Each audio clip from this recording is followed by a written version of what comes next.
Get us the owner now. My father's voice tore through the elegant air of the Asheville Country Club. The crystal glasses on the tables trembled, and every head in the room turned toward him. My mother, arms crossed, added coldly, "She doesn't belong here. Remove her immediately." I stood only a few steps away, dressed simply in a white shirt and linen trousers, feeling my heartbeat steady yet silent. The club manager, a man in his 50s, looked at me and smiled faintly. His tone was calm, almost serene. "Ma'am, how would you like to manage your family's membership?" The room fell completely silent. My parents froze, as if they couldn't believe what they'd just heard. Sunlight poured through the glass windows, casting a pale glow on their faces, half confusion, half fear. I didn't have to say a word. In my mind, one thought echoed clearly. That was the first moment in my life I didn't need to speak because the truth spoke for me. What about you? Have you ever stayed silent and still made the world listen? I'd really love to know where you're watching this from. I still remember my father's eyes when I was a child, sharp as a blade, enough to silence me before I could even speak. The Hart family was the kind everyone admired from the outside. My father, Robert Hart, was a well-known real estate developer in North Carolina, always seen in dark gray suits with a tiny gold pin on his tie. My mother, Evelyn, was the definition of an upper-class woman, hair neatly tied, a trace of Chanel perfume, and a soft voice that always carried authority. My sister, Madeline, the shining gem of the family, graduated from Yale, married a high-profile lawyer, drove a white Range Rover, and was featured in local society magazines as the pride of the Hart family. In that perfect picture, I was the misplaced color, the one that didn't fit the frame. Even as a child, I could feel that love in our house was not distributed evenly. I was always told to adjust myself, to speak softly, sit up straight, and wear outfits that matched the family's aesthetic so I wouldn't ruin the overall image. At every event, my mother would glance at me and whisper, "Don't talk too much, Diana. You don't need to draw attention." At first, I thought it was polite advice. Later, I realized it was a way of erasing me. They wanted me to exist quietly, like a decorative shadow in a grand house. On Friday evenings, when the family hosted gatherings in the grand living room, I would usually stand in the kitchen, folding napkins or helping the staff carry trays of wine. Once, a guest asked my father, "Is this your daughter?" My father chuckled lightly and replied, "Oh, just the younger one, still figuring out what to do with her life." The guests laughed, and my face burned as I stared down at the tray in my hands. They spoke about me the way people speak about an unfinished product, a failed project. Madeline, my sister, always knew how to make everything revolve around her. She was sent to piano lessons at 6, ballet at 7, horseback riding at 8, and then to an expensive private school. My mother would often say, "You should learn from your sister, Diana. Madeline has the grace of a true lady." But I love to draw. I could sit for hours by the window sketching trees, faces passing by, or simply the way afternoon light fell across the dining table. Once, I brought one of my drawings to show my father. He glanced at it briefly and said flatly, "Art doesn't feed anyone. You should study economics like normal people." After that, I put my brushes away in a drawer and only painted when no one was watching. I grew up surrounded by comparisons and silent judgments. When Madeline received her acceptance letter from Yale, my father opened a bottle of wine, invited the neighbors, and celebrated like royalty. When I got into an art school in Charlotte, he barely looked at the letter and muttered, "They'll take anyone who can pay tuition." I forced a smile, pretending not to care. But that night, I cried until I couldn't breathe. I remember wondering what it would take for him to look at me differently, not with disappointment, but with a hint of pride. My mother loved perfection more than anything. She never left the house without fixing her hair or checking her lipstick in the mirror. She taught me how to smile just enough, how to speak charmingly but never too much. But she never taught me how to love myself. She only cared about how I looked when it reflected well on her. Once, I showed up to a family dinner in a dress I had made myself, not expensive, but I was proud of it because it was my first original design. The moment I walked in, she pulled me aside and whispered furiously, "Are you trying to embarrass me? Who wears something like this to a club dinner?" I stood still as she turned away, the scent of her perfume lingering in the air thick and heavy, like an invisible wall between generations, between real beauty and the kind that needed approval. I lost count of how many times I was left out of family photos. At every holiday, the photographer would arrange everyone in place. My father would always adjust the lineup, saying, "Let Madeline stand in the center, Diana. Just a bit to the right, behind the tree's shadow." Later, those pictures would appear in local magazines under the headline, "The Hart Family, a Symbol of Success and Elegance." I never once saw my face in them. When I turned 18, my father threw me a birthday party, or rather, a party for himself, since every guest there was one of his business associates. I didn't expect much, just hoped that someone might remember it was my day. As the night drew to a close, he raised his glass and said, "Let's toast to Diana, and hope that one day she'll achieve something that makes this family proud." Scattered laughter rippled around the table. I tried to smile, but something inside me tightened, like invisible hands squeezing my chest. That night, I went upstairs, took off the high heels my mother had insisted I wear, and sat by the window. Outside, the pool lights shimmered faintly through the white curtains. I wondered, is it my fault that I never learned how to become what they wanted? From that day on, I began to understand. In this house, love came with conditions. They loved you only if you reflected the image they wanted to see. And if you didn't, they would erase you quietly, not with shouting, but with cold silence. I grew up with that silence. It seeped into my habits, the way I walked softly, the way I apologized even when I hadn't done anything wrong, the way I smiled to hide the hurt. I became an expert at making myself as small as possible, just to exist in their world. As I write this now, I can still hear my father's voice from that night echoing in my head, "You'll never accomplish anything that makes us proud." That sentence carved itself into my heart like an engraving, a curse I carried throughout my youth. I don't know when I started believing it that I truly was a failure. But from that wound, something else began to grow, the quiet hunger to prove them wrong. Not for revenge, but so I could one day look in the mirror and say, I stood up on my own, even when no one stood with me. The day I received the rejection letter from the Charlotte Art Institute, I sat for a long time on the stone steps outside the dorm. Fallen leaves gathered around my feet, autumn wind brushing cold against my skin, and in my hands was a thin piece of paper that felt as heavy as lead. "We regret to inform you." Just a few words, but I read them over and over until they burned into my mind. I knew then there would be no second chance. My parents had made it clear from the start. If you don't get a scholarship, we won't pay another cent for that meaningless major. And they meant it. 2 days later, my mother called, her voice cool and precise. "We can't keep wasting money on something that leads nowhere. Come home, Diana." I hung up the phone and felt as if I'd just been pushed off the edge of the world. I didn't go back home. Instead, I packed a few clothes, wrapped my paintbrushes in a cloth bag, and moved in with a classmate who shared a small apartment downtown. I started looking for work, anything that could help me survive. It was the first time in my life I walked into a cafe not as a customer, but as someone asking for a job. The manager glanced at my application and asked, "No experience?" I nodded. He sighed. "All right then, cleaning tables, washing cups. Start tomorrow."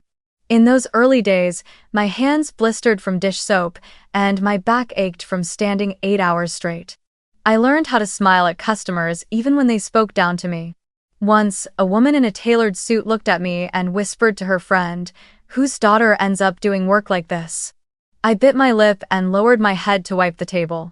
I didn't know it yet, but those lowly jobs would one day teach me more than any classroom ever did. That Christmas, I called home. I wasn't expecting much, just wanted to hear my mother's voice, even for a few polite sentences. When she answered, her tone was cold, like the frost gathering on the porch. "Are you planning to come home?" she asked. I said softly, "I thought, maybe I'd take the night bus." There was a pause. Then she said slowly, "We don't need a reminder that our family has a failure."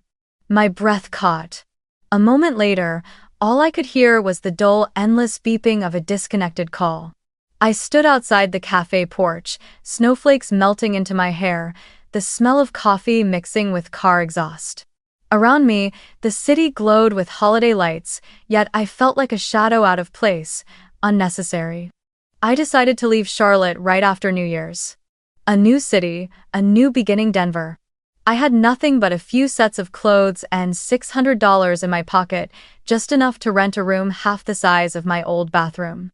I found a job as a receptionist at a small hotel called Silver Pines Inn, an aging building tucked quietly between snow-covered hills. The owner was a kind old man named Walter Brooks, in his 60s, who still brewed coffee for guests every morning. I remember him smiling and saying, "No one here knows who you are, Diana. So if you want to become someone new, this is your chance." In those first weeks at Silver Pines Inn, I did everything: cleaned rooms, worked the front desk, even helped in the kitchen. I learned how to talk to travelers from all over the world. Young couples, business guests, and even those who complained about the smallest stain on a towel. But I didn't mind. For the first time, I felt free. No one compared me to Madeline. No one asked what school I went to. I was simply Diana, the brown-haired receptionist who greeted every guest with a genuine smile. Then one day, everything changed. That March, Silver Pines Inn received a notice from the bank they were about to lose the property to foreclosure. Walter tried to keep it from me, but I overheard his phone call in the office. I saw him slump into his chair, hands trembling, the letter slipping from his fingers to the floor. "I can't lose this place, Diana," he whispered. "This inn is my whole life." I sat quietly for a moment, then said softly, "Will you let me try something?" For the next 3 days, I barely slept. I worked on a marketing plan, collecting, booking data, analyzing guest reviews, and designing a full campaign for the inn's first ever online promotion. I photographed the most beautiful corners of Silver Pines Inn, built a simple website, and ran ads targeting travelers looking for a warm home in the snow. I even proposed a new package called the Winter Retreat, including hot chocolate workshops, knitting classes, and short mountain hikes. Walter looked at me, a mix of worry and hope in his eyes. "Do you really think this could work?" I smiled. "I believe it will." 2 weeks later, a small miracle happened. Bookings tripled. Local travel blogs started featuring stories about the fairy tale inn in Denver's mountains. Walter stared at the revenue chart, speechless. Then he turned to me, voice trembling. "You just saved Silver Pines Inn." It was the first time in my life I'd ever heard the word save connected to my name. Not saving face, not saving family reputation, saving something that truly mattered. From that moment, Walter trusted me completely. He put me in charge of marketing and staff training.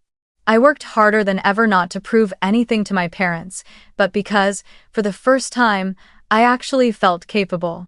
One afternoon, as I was rearranging the front desk, Walter walked over with a cup of tea and said, "You know, Diana, some people are born to continue what others started.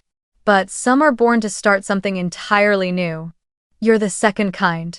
I didn't realize how much I had changed until that moment. His gaze reminded me of my father's, but this time, it wasn't filled with contempt.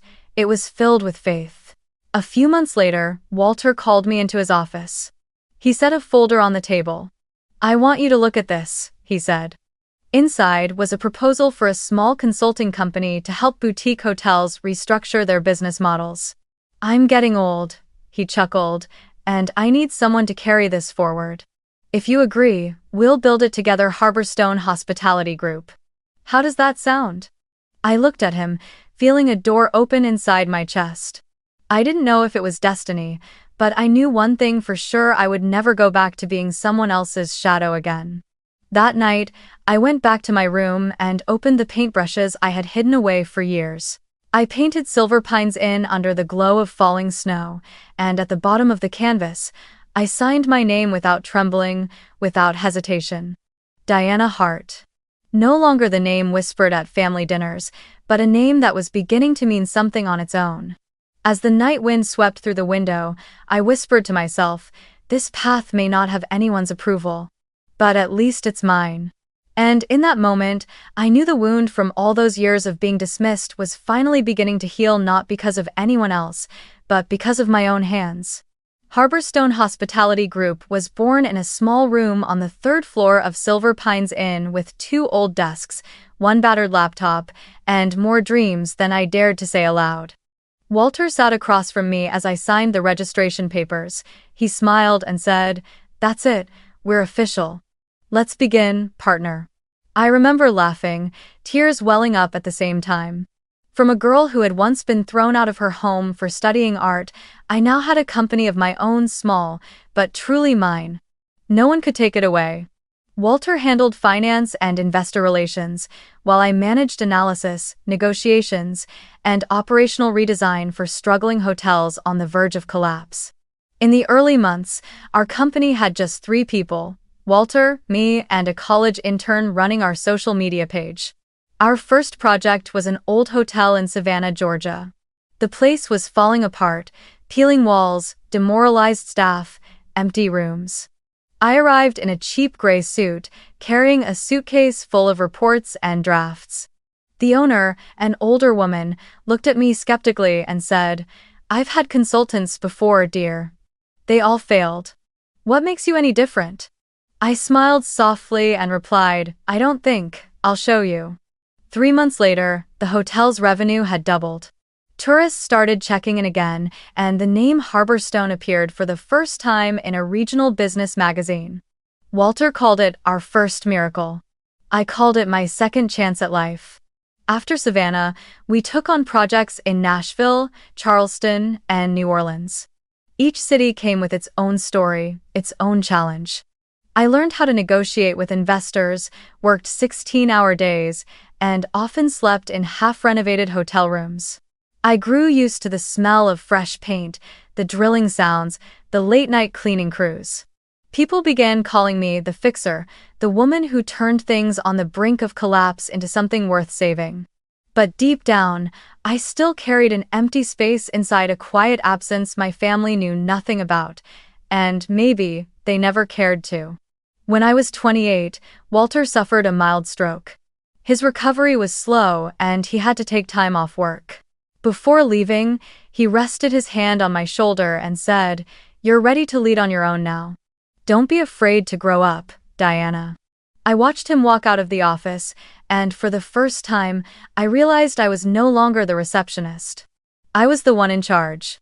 I didn't have a fancy degree or powerful connections, but I had something stronger, real experience, and a heart that had once been shattered enough to become unbreakable. I began expanding Harborstone's scope. We no longer just advised hotels, we bought small, struggling ones, rebuilt them, rebranded them, and brought them back to life. By the time I turned 30, my company owned or co-owned 12 properties across the South and East Coast of the United States. I rehired former employees who had once been laid off and created a program called Second Start, offering them training in everything from room management to professional hospitality. Some of the very people who used to call me that waitress girl now addressed me as Miss Hart. I didn't hold grudges. I understood that in this world, respect often comes only after you've grown strong enough not to need it. But no matter how far I went, I never forgot where I started. Every morning, I still made my own coffee and wrote work notes by hand, just like back at Silver Pines. I feared that if I got too busy to remember my past, I might lose the reason I began in the first place. And then, fate led me back to a place I thought I'd never return to: the Asheville Country Club. Asheville Country Club was more than a place, it was a symbol. As a child, every time my father drove past its gates, he would say, "That's where people of real class belong." Back then, class meant something unreachable, belonging to a world I could never enter. My family had been members there for over 20 years, hosting Christmas dinners, anniversaries, and even that one humiliating night when I was told to stand outside because my dress was inappropriate. So when I later learned that the club was struggling financially from poor management and debt, I found myself parked at its gate, almost as if guided by something unseen. The old wooden sign read faintly, Est. 1924. I smiled. The place my father once called a paradise for the elite now needed someone to rebuild that paradise. I bought the Asheville Country Club through my company for $16.5 million, a large number, but I knew its potential was worth far more than its crumbling walls. I didn't want to turn it into another symbol of privilege, but into a symbol of transformation. I launched a 14-month restoration project, replacing all the wooden floors, repairing the Olympic pool, renovating the wedding hall, and, most importantly, creating a new community garden where employees and locals could grow vegetables, plant flowers, and host weekend fairs together. I also founded the Walter Brooks Foundation, a vocational scholarship program for women who had lost their jobs or survived abuse, giving them the chance to learn hotel management, housekeeping, or front desk service. Watching those women stand tall again, their eyes filled with a new kind of light, I saw a reflection of my younger self. I never told anyone about it. I didn't post it online or grant interviews. To me, true success isn't about proving you've won, it's about no longer needing to win to feel at peace. Harper Stone had become a familiar name in the industry. The press began calling me the silent restorer, the woman who brought broken places back to life, yet rarely appeared in public. I continued to avoid galas and declined invitations from prestigious associations. People couldn't understand why I stayed hidden behind the scenes of the empire I had built, but I knew. There was a wound that had never fully healed, and it carried the name Hart. I didn't want to show my face until I could stand before them without my hands shaking. Then one day, that chance found me on its own. During an internal meeting, my assistant, Jordan, brought in an envelope. "Miss Hart," he said, "Asheville Country Club is preparing for its 100th anniversary. They're inviting all long-time members to attend." I saw my parents' names on the guest list: Robert and Evelyn Hart, founding members. They had no idea that the place they once called the pinnacle of society now belonged to the daughter they had disowned. I held the ivory invitation in my hand, running my fingers over the embossed letters. The Centennial Brunch Celebration. A faint smile crossed my lips. Perhaps the time had come to return, not for revenge, but to witness the moment I had always waited for, a confrontation that required no words. That night, I stood on the balcony of my hotel in Savannah, looking down at the city glittering beneath me. The sounds of life blended together: the wind, the traffic, the faint hum of a world that once left me behind. I took a sip of white wine and wondered. If my father saw me tomorrow, not as the failed artist he once dismissed, but as the owner of the place he worshipped, what would he say? Perhaps nothing. Perhaps, like me, he would remain silent. Because sometimes, silence is the only way to recognize who truly holds the voice. That Sunday morning, Asheville's sky was impossibly clear. Sunlight streamed through rows of maple trees, scattering golden light across my car window. I sat in the back seat and glanced at the clock. 10:27 a.m. The Centennial Brunch celebration began at 10:30 punctual, as every upper-class event always was. Beside me, Jordan reviewed the guest list. "The investors from California have already arrived," he said, glancing at me. "They're seated in the VIP terrace. Would you like me to introduce them to your family?" I smiled. "No need. Today, I'd rather let things happen naturally." Oh, I had chosen a simple outfit: a white blouse with an open collar, cream linen trousers, and low heels. No designer labels, no expensive jewelry. I meant it that way. 10 years ago, I had been asked to leave a dinner table because my outfit was inappropriate. Today, I wanted to see what appropriate really meant in their world. When the car stopped at the gates of Asheville Country Club, my heart beat faster, though my face remained calm. The black iron gates swung open, the words "Founded 1924" arched above an emblem of the class my father once revered like a religion. I used to be the little girl in the back seat, peering through the window, wishing to walk inside without being reminded that I didn't belong. Now, I was the one whose signature appeared on its ownership papers. But that truth, at least for now, remained hidden. Inside the hall, the air was filled with perfume, champagne, and soft laughter, blending into that familiar sound of luxury. I entered with my business partners, 2 men and a woman from San Francisco, who had just invested $8 million in my new resort project. "So this is the famous Asheville Club?" one of them asked, his tone curious. I smiled and replied, "Famous, yes. But I'm planning to make it meaningful." They laughed, thinking I was joking. We stepped out onto the main terrace, where rows of round tables draped in white linen overlooked the golf course. And there they were. My father, Robert Hart, exactly as I remembered him, navy blazer, red striped tie, gold Rolex gleaming under the sunlight. My mother, Evelyn, sat beside him, oversized sunglasses perched on her nose, mimosa in hand. Across from them was my sister, Madeline, dressed in an ivory Dior dress, her hair perfectly pinned up, laughing gracefully with the guests at her table. They sat, as always, at the same table, the Hart table. The staff still called it that, because for 2 decades, no one else had ever been allowed to sit there. I stopped just far enough to watch them. No one recognized me. Maybe it was the backlight of the sun, or maybe, in their minds, the daughter who failed had long ceased to exist. I heard my mother's laughter, then my father's voice. "Madeline, did you hear who just joined the board? The Carsons, they've been our friends for years." Everything felt exactly as I remembered the conversations about status, connections, and that sacred word, class. I walked up the steps, holding a cup of coffee from the serving counter. When my shadow stretched across the brick floor, my mother noticed me first. She frowned, lowering her sunglasses. "What are you doing here?" she asked, her voice loud enough for 2 nearby tables to hear. "This area is for members, not staff." Heads began to turn. My father turned around, his expression freezing for a moment before tightening into irritation. "Diana? For heaven's sake, what are you doing here, and dressed like that?" I kept my composure and smiled lightly. "Hello, father, mother. I just came to attend the celebration." My mother set her glass down sharply.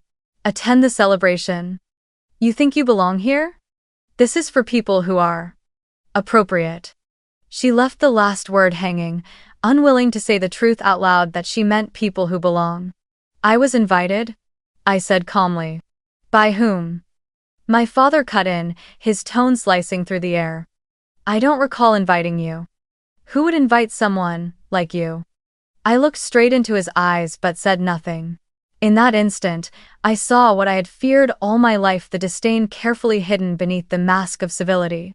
He wasn't angry that I was there, he was angry that I dared to appear in a place he considered sacred. Around us, whispers started to spread. A middle-aged woman tilted her head and murmured, "Who is she?" Another replied quietly, "Robert Hart's daughter, I think. The one who dropped out and worked at a cafe."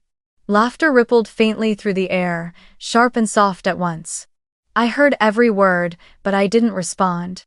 My silence, once born of fear, had now become my weapon. My father stood up, the sound of his chair scraping against the stone floor cutting sharply through the air. "Get us the owner now," he barked, his voice carrying the same commanding tone he used when running his company. "She doesn't belong here." He pointed directly at me, as if I were an intruder. The entire terrace fell silent. Nearby staff froze in place, exchanging uneasy glances. My mother added coldly, her tone tightening like a whip. "Remove her immediately. I won't have this scene embarrass the club." I still said nothing. One of my investors, Mr. Thomas, turned to me, clearly puzzled. "Is everything all right, Diana?" I gave him a calm smile and said softly, "It will be." At that moment, the club's general manager, Mr. Jenkins, appeared. He had worked there for more than 20 years, a man with silver hair, a measured walk, and eyes that missed nothing.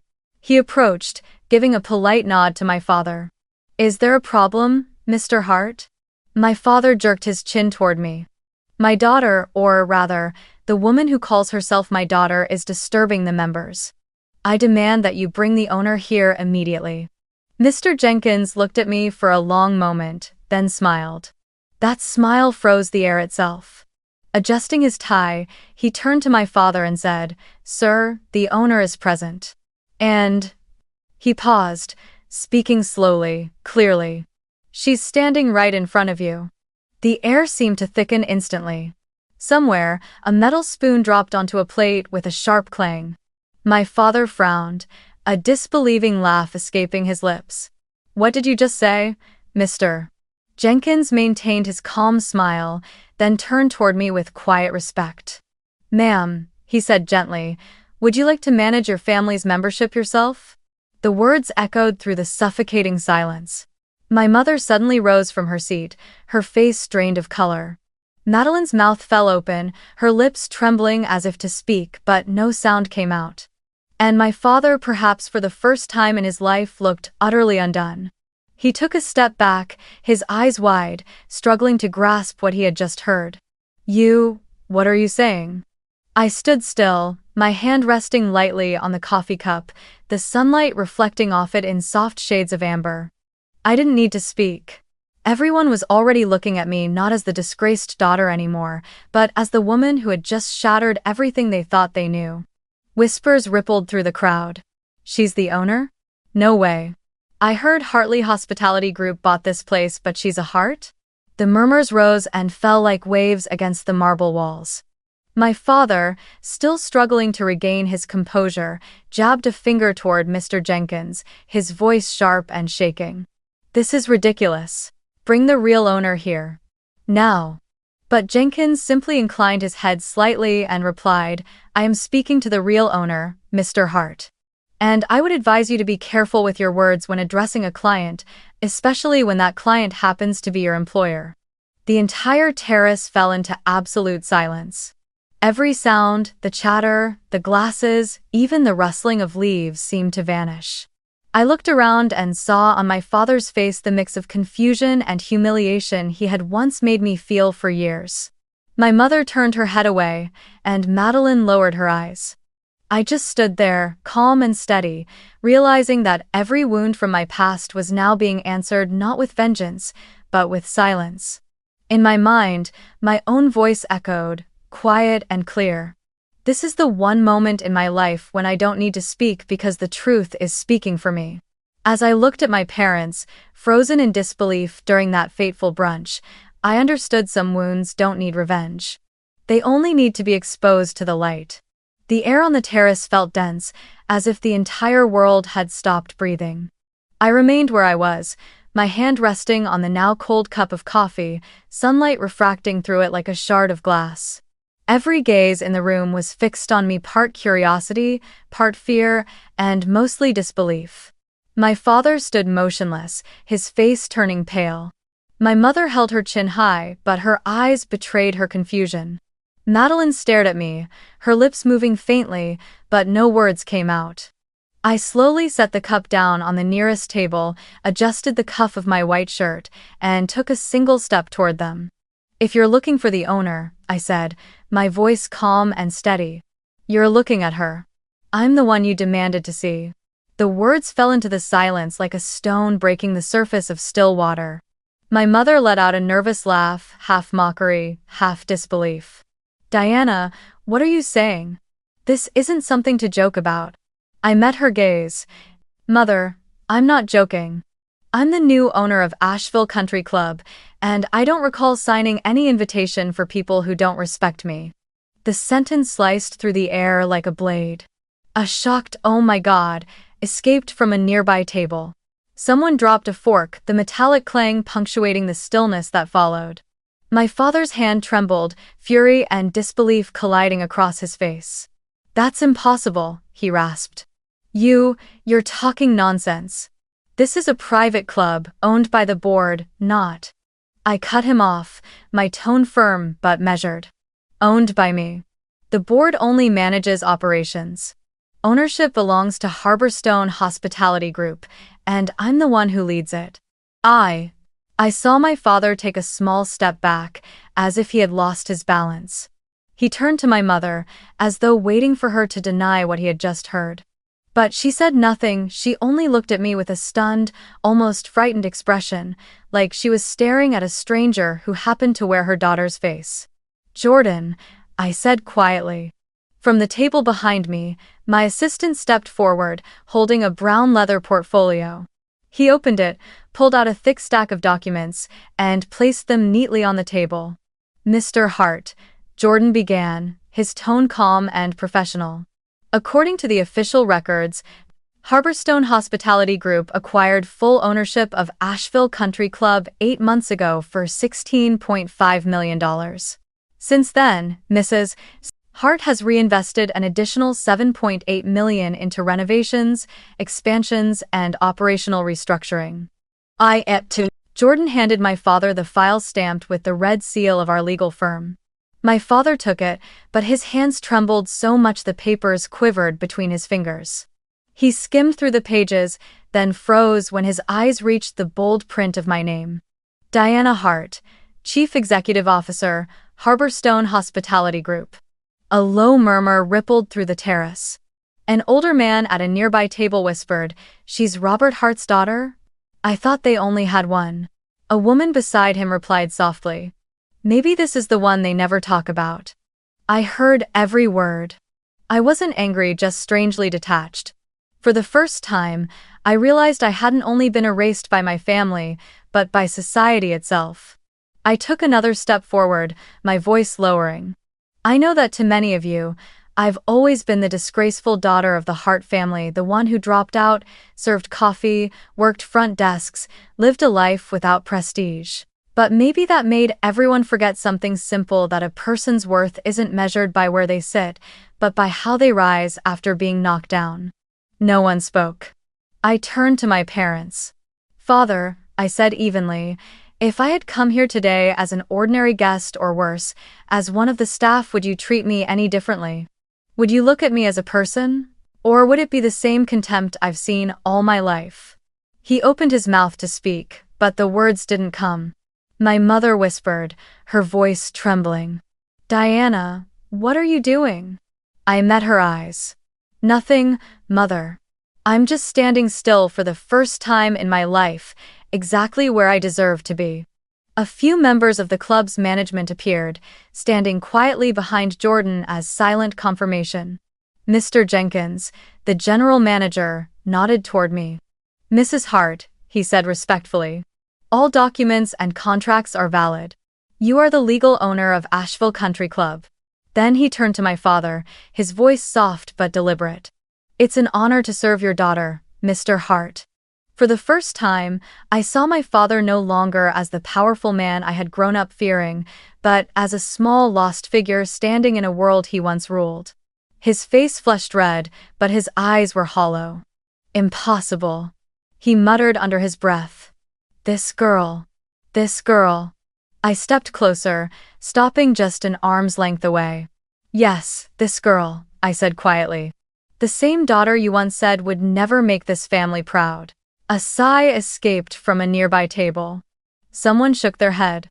Someone else tapped their friend's arm gently, as if to say, "Don't look." But I didn't look away. My gaze stayed on my parents. If I weren't the owner of this place today, would you still have asked them to throw me out? If I were just a server clearing tables, would you still give me that same look of disgust you gave me 10 years ago? If I were still poor, still empty-handed, would you even call me family? Or is it only now that I'm successful that you remember you had 2 daughters? I didn't raise my voice. My tone was calm, steady like a verdict delivered by time itself. The question wasn't just for them. It was for everyone in that room, for all the people who had ever believed that wealth and status defined a person's worth. My mother's hand trembled as she clutched her napkin. "Diana, you're making everyone uncomfortable." I smiled faintly. "No, Mother, I'm just making them see the truth." I turned to Jordan. "Thank you. Could you show them the investment report?" Jordan nodded and opened a presentation on his tablet, projecting it onto the club's small display screen. The figures appeared in bold, glowing lines. Revenue up 142%, membership up 36%, and the new community garden earning widespread praise in the media. Every number bore my name. My father stared at the screen, his expression shifting from disbelief to shock. You did all of this?" he whispered. I nodded. By myself, father. Without family favors, without help, without using the heart name for privilege. I walked alone, fell alone, and stood up on my own. I turned to face the entire room. I have only one question, I said, my voice carrying just enough to reach every corner. If I weren't the owner here today, would any of you still treat me like a human being or just like something beneath your feet? No one answered. A few lowered their heads. A few avoided my eyes, and a few nodded slightly, as if recognizing something they too had done to someone else. I took a deep breath, feeling as though I had just placed a final period at the end of an old chapter in my life. My father remained frozen, my mother turned away, and Madeline gripped her purse tightly, tears glimmering in her eyes. I felt no triumph, no satisfaction, just lightness. After years of being told I wasn't enough, I no longer needed their validation. I had proven myself in the only language they understood, not through words, but through an undeniable truth. And as Jordan gathered the documents, I spoke softly, just loud enough for all three of them to hear. Silence, the thing that once made me the smallest person in this family, is now what makes me the strongest one in this room. The air grew so heavy that even the faint clink of silverware on porcelain could be heard. My father still stood there, his face flushed crimson, his eyes burning with fury. My mother stepped back half a pace, and Madeline looked around desperately, searching for someone to intervene, but no one dared. I looked at them, and for a fleeting moment, I saw the mirror image of my childhood, the roles reversed. I had been the one humiliated in front of a crowd while they stood by, indifferent. The difference was that today, I didn't need anyone to defend me, and I didn't need to raise my voice to be heard. I turned to Mr. Jenkins, the club's longtime manager, my tone calm. Mr. Jenkins, could you please bring me the Asheville Country Club operational charter? He nodded quickly and walked toward the front desk, where copies were kept for reference. A few minutes later, he returned with a thick, navy leather-bound book sealed with the golden emblem of the Board of Governors. I flipped through a few pages until I found what I needed. Article 9, Member Conduct and Disciplinary Action. I read aloud, slowly and clearly, so that everyone in the room could hear. Any behavior that insults, humiliates, or undermines the dignity of staff members, fellow members, or the owner shall be considered conduct unbecoming and may result in suspension of membership for up to 90 days. When I lifted my head, I met my parents' eyes directly. How ironic, I said evenly, that the very man who once lectured me about protecting the family's reputation is now the one disgracing it in public. My father's jaw tightened. What are you planning to do? He demanded. I answered, my voice steady, almost cold. What any responsible owner would do: enforce the rules. A ripple of murmurs spread through the room. She's not joking, someone whispered. Oh God, this is going to be all over the news. Hart suspending her own family, no one will believe it. But I didn't care. I turned to Jordan, who stood beside me like a pillar of calm strength. Mr. Jordan, I said, record this in writing. The memberships of Mr. Robert Hart, Mrs. Evelyn Hart, and Mrs. Madeline Grant are hereby suspended for 90 days under the Conduct Unbecoming Clause, pending board review. Jordan nodded and began typing on his tablet. The soft tapping of the keys echoed through the silence, steady, deliberate, more powerful than any shouting could ever be. My mother's eyes widened in disbelief. Diana, have you lost your mind? What are you doing to your own family? I looked at her, my expression no longer angry, just tired. No, Mother. I'm doing what you and Father never did for me, setting a boundary. My father slammed his palm against the table, his voice erupting like thunder. I am a founding member. No one has the right to do this to me. I tilted my head slightly and replied, calm and sharp as glass. No one is too high to relearn respect, Father. The higher your title, the greater your responsibility to honor it. This club was built on principles, not privilege. My father opened his mouth to argue, but the words caught in his throat. I saw his hand tremble, not from anger, but from the shock of being placed, for the first time in his life, in a position where he had to listen instead of speak. My mother glanced around the room, trying to smile, her lips trembling with a fragile awkwardness. Please, everyone, don't misunderstand, this is surely some kind of joke. But no one laughed. The silence in that room was so thick you could hear the breath of every person in it. Madeline was the only one who spoke, her voice unsteady. You don't have to do this, Diana. After all, there's still— I turned to her with a thin, almost weightless smile. Still what? The people who protected you for years while treating me like a burden? The ones who banned me from home because I was an embarrassment? Or the ones who just ordered staff to remove me from the place I own? She fell silent. I lifted my chin and looked around the room. I'm not doing this for revenge. I'm not humiliating anyone. I'm simply preserving what this place was founded on, a space built on respect. My tone softened. No one is banned forever. 90 days is enough time to reflect on what respect truly means. After that, they can reapply for membership if they've learned. The room grew eerily still. My father remained standing, his fists clenched, but his voice was gone. Mr. Jenkins stepped forward and bowed slightly. Mrs. Hart, will proceed with the formal administrative process immediately. I nodded. Thank you, Mr. Jenkins. Please ensure everything is done properly with no special treatment. 2 security officers, ironically, the same ones my father had ordered to remove her immediately, now stepped forward at Mr. Jenkins's signal. They weren't rough, they simply moved with quiet professionalism, keeping a polite distance as one of them said, "Sir, ma'am, please step outside, this is a temporary procedure." No. The scene unfolded slowly, as if time itself wanted to etch every detail into memory. My father straightened his back as he walked, his hand clenched so tightly the veins stood out beneath his skin. My mother looked back once, her eyes filled with a humiliation I had never seen before. Madeline followed behind, silent, her head lowered, tears sliding down her cheeks.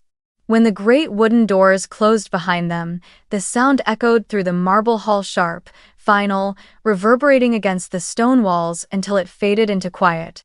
No one in the room spoke. A few people bowed their heads slightly in acknowledgement, others avoided my gaze. I didn't speak either, I just took a deep breath. For the first time in my life, the room that had once made me tremble now felt smaller, just big enough to fit my calm. Jordan stepped closer and whispered, "Are you all right?" I nodded, a faint smile crossing my lips. I am. They needed this lesson not because I was angry, but because if they never learn respect, they'll keep hurting others. I glanced around the room. The midday sunlight streamed through the tall glass windows, glinting off the table where my father had sat, now empty except for a half-spilled glass of red wine.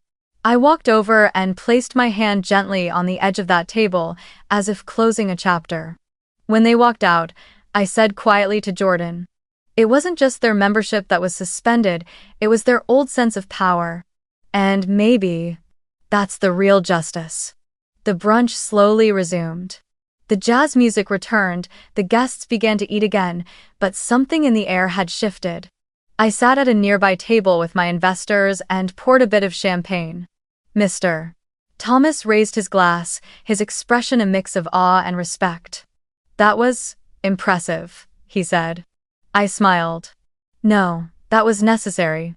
I raised my glass and felt the soft fizz of champagne spread across my tongue. Outside the window, in the distance, the figures of my parents grew smaller as they walked down the white stone path. I didn't feel triumph. What I felt was something quieter, peace. As if, finally, the silent circle of my life had closed on its own terms, within the same order they once used to suffocate me. A thought echoed inside me, something my father would probably never understand. Real power isn't about who sits higher. It's about who keeps their dignity while standing alone. The news spread faster than I imagined. Just a day after that fateful brunch, the Asheville Country Club, once known for its quiet golf matches and polite afternoon teas, became the eye of a social media storm. It started with a post from a young member who had been sitting nearby. A short, 30-second video showed me suspending my own family's membership. The caption, written in sensational headlines, read, New owner of Asheville Club suspends her own family in front of crowd, and the reason has everyone stunned. Within 4 hours, it had over 1 million views and was being shared across every platform. The comments poured in. She's a legend. Finally, someone stood up to a toxic family. Not sure whether to call her brave or cold. Who is this woman? I need to learn emotional control like that. Then came the criticism. Shameful, no matter what they did, you never humiliate your parents. A decent daughter wouldn't do that. Money made her forget her roots. I read every line. It felt strange, like watching myself in a mirror reflected through thousands of unfamiliar eyes. The next morning, the Asheville Gazette ran a headline in bold letters across the front page. Family feud at Asheville Country Club, heiress or avenger. Beneath it was a photo of me walking out of the club's front hall, head high, my face cut in half by the midday sun, one side in light, the other in shadow. The article retold the entire scene, quoting anonymous sources and the viral video. One paragraph read, Diana Hart, the long-forgotten heir of the prominent Hart real estate family, is revealed to be the secret owner of Asheville Country Club. During Sunday's brunch, she stunned everyone by suspending the memberships of her parents and sister, the same family who once treated her as a stain on their legacy. I stared at the paper on the breakfast table, the cup of coffee still warm in my hand, and felt a chill run down my spine. In just 24 hours, the private story I had guarded for years had become a piece of high society drama for strangers to discuss over their morning coffee. My phone wouldn't stop buzzing. Messages, emails, calls piling in like a storm. Some came from strangers. Thank you, Diana. Your story gave me the courage to leave my toxic parents.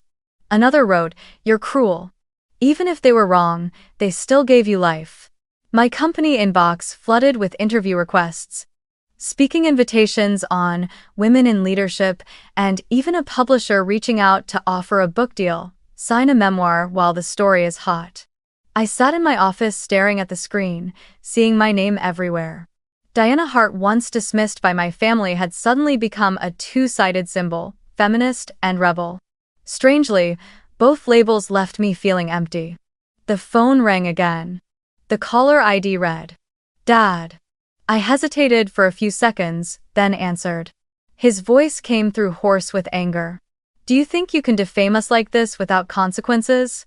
I've already contacted our lawyers. You abused your ownership to humiliate people, even your own parents. I'll sue. I'll have the board remove you from management. I said nothing. His voice sounded like an old recorded command, cold and hollow. Finally, I replied, I didn't humiliate anyone. I simply stopped being humiliated. Then I hung up. A few minutes later, an email from Mom appeared. Diana, I beg you. End this before the press destroys our family's reputation. Although your father is impulsive, he is suffering. You don't understand, people are talking everywhere. We just need a public apology and this will pass. I read the email, then closed it without replying. Because I knew what my mother meant by everything will pass. In her world, that phrase always meant the same thing, that they would once again bury someone else's pain to protect their own image. That afternoon, Madeline called. I almost ignored it, but something in me still pressed accept. Her voice trembled. You've destroyed our family's reputation. Charities are pulling their sponsorships, the press is digging into our past. I can't even show my face at events anymore. Do you realize what you've done? I let out a quiet laugh.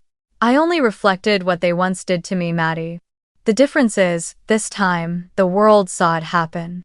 You've made yourself look cruel, Diana, she said, her voice breaking. Mom and Dad were wrong, but they're still our family. Family? I asked, my tone lowering.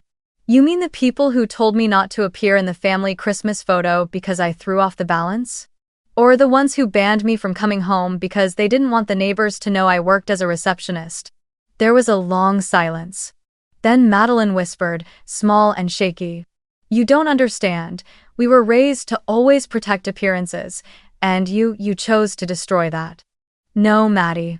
I said softly. I chose to live honestly. Oh. When the call ended, I sat watching the sunset fall over the mountains, the small city below beginning to glow with evening lights. Inside me was a strange mix of satisfaction and guilt. Maybe because, deep down, I was still that child who once longed to hear her parents say, "We're proud of you." But now, all I heard were threats, shame, and the echo of humiliation turned inside out. That evening, Mr. Jenkins called. His calm voice carried a trace of worry. "Mrs. Hart, I think we need to consider the public reaction. You were entirely correct by the rules, but the media narrative is moving fast. If this turns into a daughter taking revenge on her parents, the club's brand could take serious damage." "I understand," I said quietly, my voice rough from exhaustion. "What do you suggest?" "I advise letting your legal and communications teams handle it," he said. "Issue a formal statement measured, factual, not defensive. Maintain your position as a professional leader, not an angry daughter." I nodded, as if he could see me. "Thank you, Jenkins, you always see farther than most." He gave a small chuckle. "Not really, ma'am. I've just seen too many people lose everything because they needed to prove they were right." After the call, I stayed in my office. Most of the lights were off, leaving only the glow of my laptop reflecting across my face. I opened the video, the same 30-second clip spreading like wildfire. I watched myself, standing tall, composed, no shouting, no rage, just truth. But when the clip ended, I realized what haunted me wasn't the action itself. It was my father's eyes in that final moment, the look of a man who had built his life on control and pride, finally realizing his daughter had grown beyond both. I let out a quiet sigh. Maybe Jenkins was right. Real power isn't about proving who's wrong, it's about knowing when to stop. But stopping had never been easy for me. Every time I tried, memories of humiliation resurfaced, the nights I was told to leave the dinner table, the moments I was made invisible. I opened my email and typed a short line to my attorney. "We need to discuss a communication strategy. I don't want to win by breaking others, but I won't bow either." I hit send, then leaned back in my chair. Outside, the rain had started to fall, soft, rhythmic, steady as a heartbeat. Inside, I was still learning how to balance two worlds, the woman running an empire, and the daughter who once only wanted to be loved.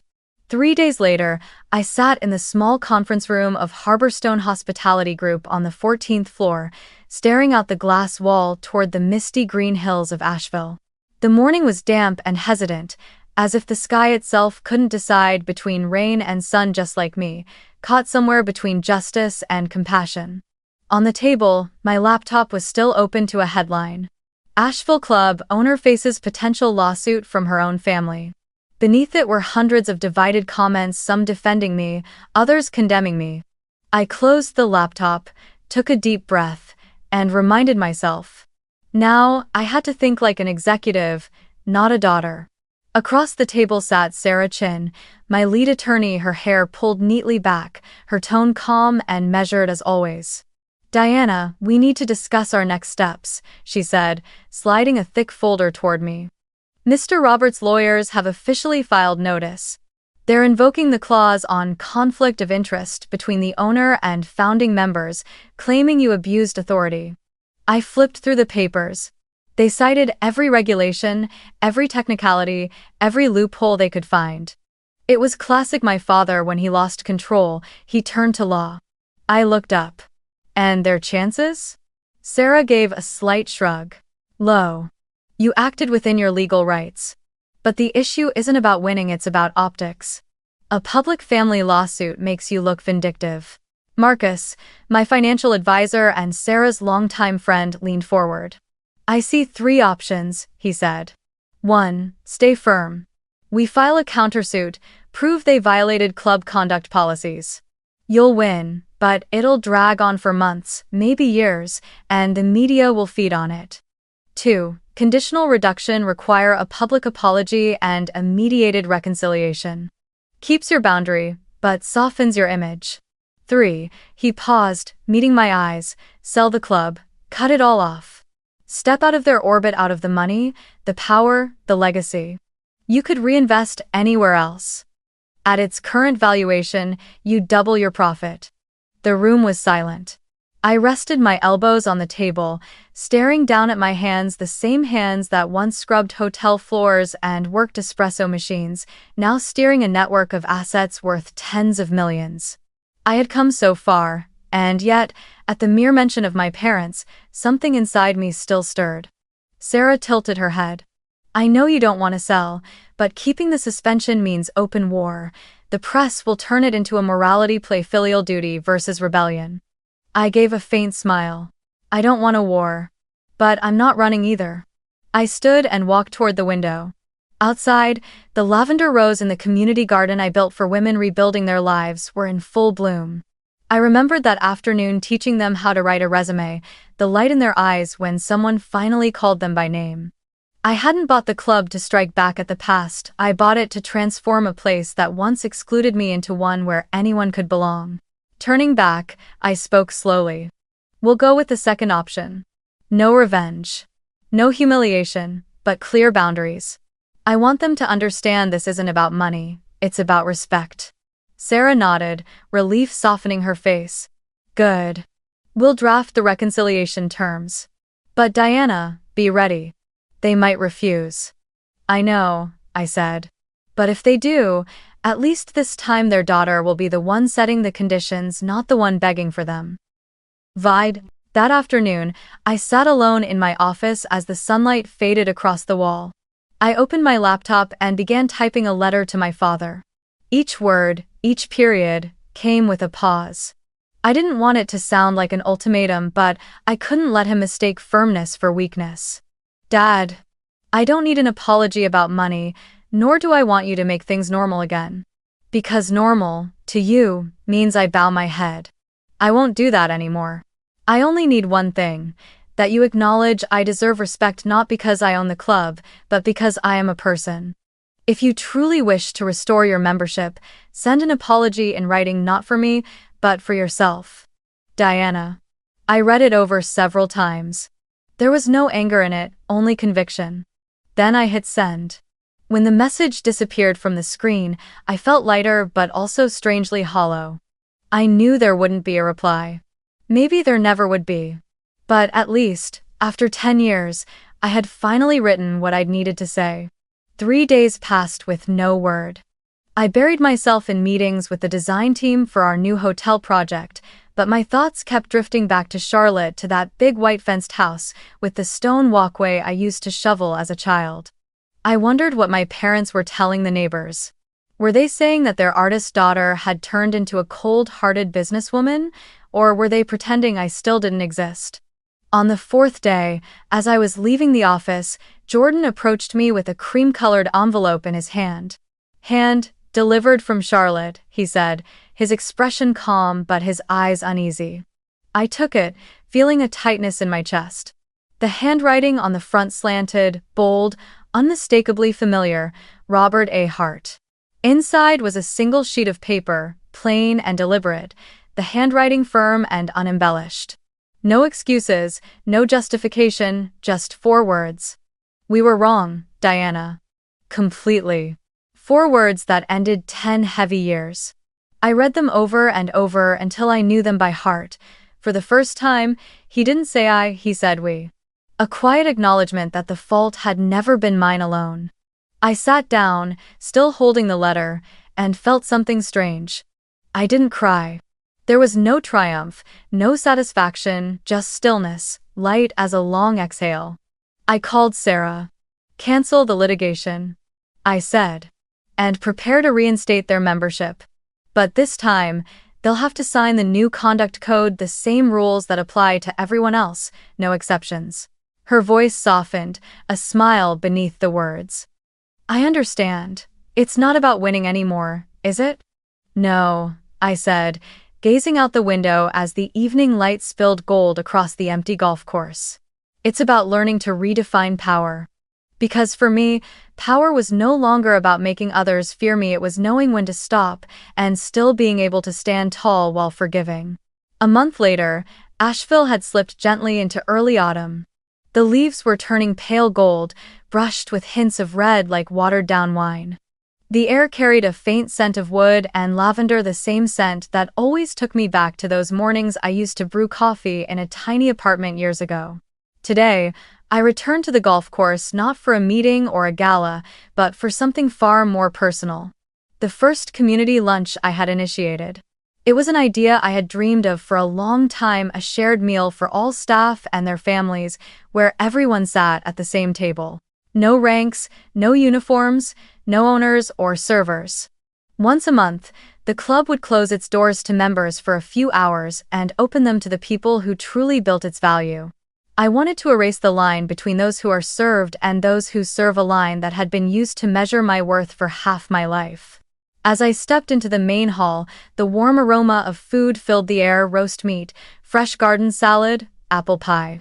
The staff, usually dressed in uniform, now wore their own clothes, shirts, floral dresses, jeans, and every face was lit with an easy, genuine smile. "Good afternoon, Miss Hart," a chef called out from the kitchen. I smiled back. "Afternoon, Marcus. What's on the menu today?" "Apple pie, my wife's recipe. You'll love it."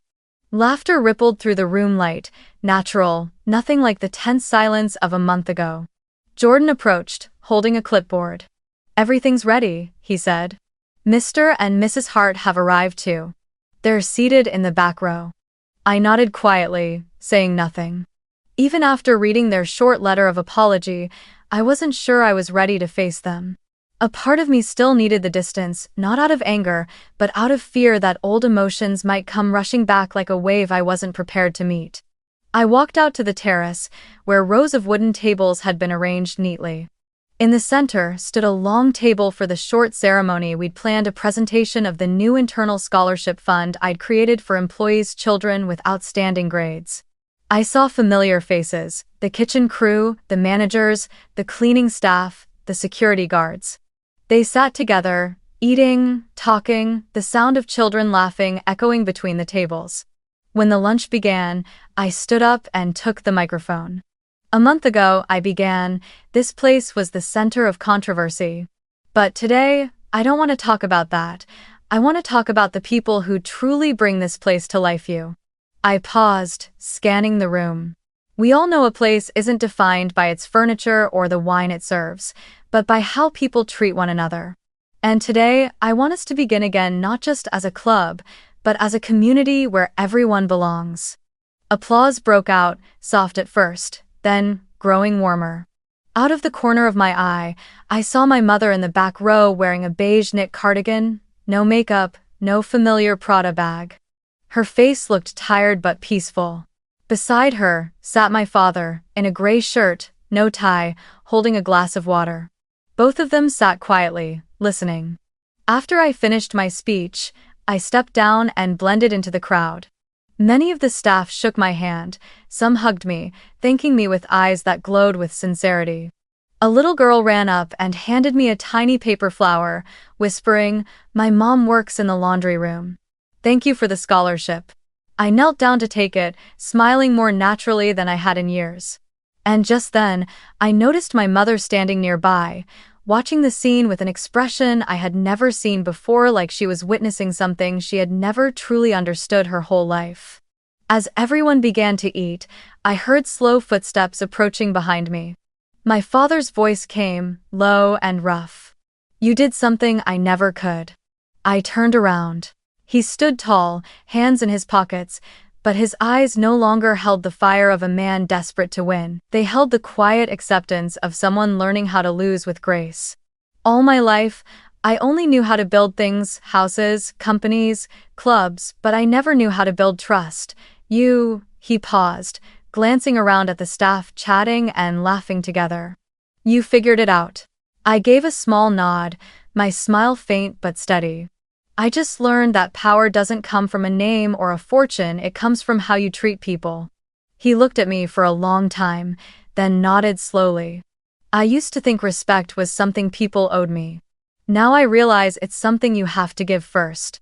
His gaze shifted toward my mother, sitting a few tables away, awkwardly but earnestly chatting with a few employees. She wasn't used to sitting as an equal among them, but at least she was trying. When her eyes met mine, she smiled a small, trembling smile, but real. We sat together near the end of the meal. My mother told the story of the first dinner she ever cooked for my father, grilled salmon that burned, and how he laughed about it all night. Madeline didn't come, but she sent a letter saying she needed more time to understand. I didn't blame her. Maybe each of us needed our own distance to loosen the masks our family had made us wear for so long. After lunch, I walked out to the golf course, where the afternoon sun stretched soft and even across the grass. From afar came the hum of laughter and conversation, a gentle kind of music. My father walked beside me in silence for a while, then said quietly, "You know, the first time I came here, I thought power meant having people bow when you entered a room. But today, I see it's when you walk in. And everyone looks up not out of fear, but out of respect." I turned to him, the sunlight glinting off the silver strands in his hair. "Dad," I said softly, "maybe this is the first time we're really talking, not arguing." He smiled faintly. "Maybe so. And maybe it's the first time I've seen you not trying to be seen because you already know who you are." I looked at him, then, out across the club, the place that had once stood as a symbol of exclusion, now a space of connection. It wasn't perfect. The distance between us still lingered, the wounds hadn't fully healed. But in the warm light of dusk, among the clinking of cutlery and the sound of children's laughter, I felt something I'd been searching for my entire life.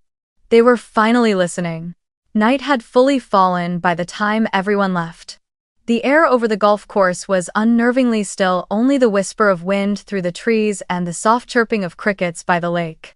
I sat alone on a wooden bench near the tee box, a glass of white wine in hand, reflecting the faint glow of distant lights. The grass beneath my feet was damp from the light afternoon rain, stretching out in a smooth, dark green carpet. The quiet was so deep I could hear my own breathing. I swirled the wine slowly, watching the reflections tremble on the surface, and then I laughed. Not the proud laugh of someone who had won, but the quiet laugh of someone who had finally endured enough to realize there was nothing left to prove. In that moment, an image of my father flashed in my mind, the flushed face, the furious eyes from that day in the hall when he shouted, "Get us the owner now." Now, thinking of it, I felt no bitterness. Only a strange, distant amusement. He did get the owner after all, just not the one he expected. I took a small sip. The wine was crisp and cool, sliding slowly across my tongue. I used to hate drinking alone. It made me feel hollow, like there was no one left who wanted to share this world with me. But tonight, the solitude wasn't lonely. It felt peaceful, weightless. I no longer needed anyone else to validate my worth. The phone buzzed softly in my hand. An unknown number. I hesitated for a few seconds before answering. A young woman's voice came through, clear, confident. "Hello, Mrs. Hart. This is Allison from Verve magazine. We're working on a feature called Women in Power, about women who are redefining what strength means in today's world. We'd love to interview you." I smiled, leaning back, eyes lifting to the sky. The stars were sparse, but bright. "Thank you, Allison," I said slowly. "But I don't think I'm the right fit for that feature." There was a pause on the other end, then she said, surprised, "But Mrs. Hart, people see you as a symbol, a woman who stood up to an entire system, even her own family." I shook my head slightly, my voice calm and measured. "I'm not interested in talking about power. I want to talk about freedom, freedom from other people's expectations. Power is what people use to control. Freedom is what lets us truly live." The line went silent for a while before the young woman finally replied, "I understand. But if you ever change your mind, Verve will always be honored to have you." I smiled faintly. "Thank you. Maybe one day." I hung up and set the phone down beside my glass. The breeze drifted through, carrying the scent of fresh grass and the cool edge of night air. I looked out toward the lake where the lights shimmered on the water and thought back over the entire journey, from the girl who was scolded by her father for wearing a dress that wasn't elegant enough, to the woman who was once thrown out of a dining room, and finally to the one who now owned the very place that once rejected her. It all felt like a long dream, not just about success, but about awakening. I used to believe happiness meant being recognized, making others respect me. But now I understood happiness is simply being yourself without the fear of being rejected. In the distance, the lights in the main building went out one by one. I knew my parents had left earlier, but before they did, my father had placed a small envelope on my desk. Inside was a photo from my high school graduation. In it, I stood between them, smiling shyly.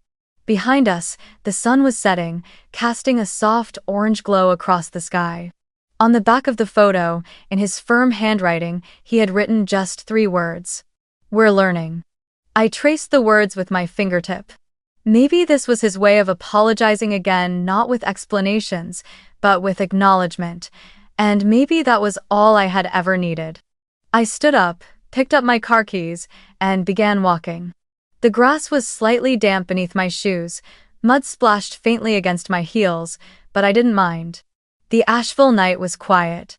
When I opened my car door, the wind slipped through my hair, lifting a few loose strands off my shoulder. In the side mirror, I caught a glimpse of myself, not the daughter trying to please everyone, but a woman who was ordinary, strong, and free. I started the engine and drove away from the golf course. The car rolled slowly along the winding hill road, flanked by open fields of green. My headlights swept across the path, illuminating patches of lavender swaying gently in the wind. Far above, the stars shone brighter now, scattered across the sky like 1,000 reminders that life is long, and everything can begin again. A faint sound of piano drifted through the air, perhaps from the banquet hall where someone lingered behind. I switched on the small cabin light. Its warm glow fell softly on the photo resting on the passenger seat. The face in the picture, young, fragile, but certain, made me smile. I thought of what my father once said, reputation is what keeps you standing. And then of what life had taught me instead. Reputation may keep you standing, but only peace will keep you moving forward. A voice formed quietly in my mind, steady and slow, a farewell to the girl I used to be, the one who kept chasing approval where it never existed. My family once taught me that value lies in reputation. But life taught me that true worth lies in peace. And today, for the first time, I feel free. The car turned the final corner. The hill opened before me, bathed in silver moonlight. I rolled the window down, letting the autumn wind rush through my hair, carrying with it the faint scent of wildflowers. Inside me, there was no anger, no resentment, only stillness, deep and real. And in that quiet night, I knew my journey wasn't ending here, it was only just beginning.